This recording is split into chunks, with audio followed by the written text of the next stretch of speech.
warm welcome to The IMF's managing director quoted a Russian poet as she opened this year's annual meetings, saying, "The darker the night, the brighter the stars," as the global economy tries to get back on track during the coronavirus pandemic.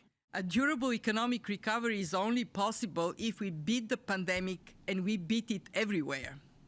Stepping up vital health measures is our imperative, as is fiscal and monetary support to households and firms.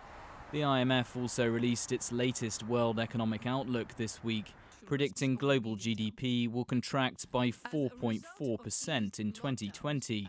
The forecast was slightly better than its last one in June, but the organisation still warned of a long, uneven and uncertain recovery from the coronavirus pandemic.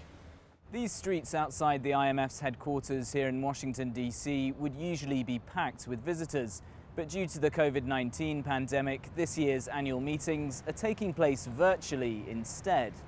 The World Bank's virtual program is focused on debt relief, with the global recession hitting developing economies harder than advanced economies. So it's important for the people in the poorest countries to see an actual reduction in the amount of debt, a ray of hope for the future. And so I was pleased to see that the G20 was approaching debt reduction. I think there are more steps that are needed in order to achieve meaningful debt relief for the poorest. The World Bank estimates the pandemic could push as many as 150 million people into extreme poverty by 2021. As well as calling for debt relief, it's approved $12 billion in new funding for developing countries to buy and distribute COVID-19 vaccines, treatments and tests.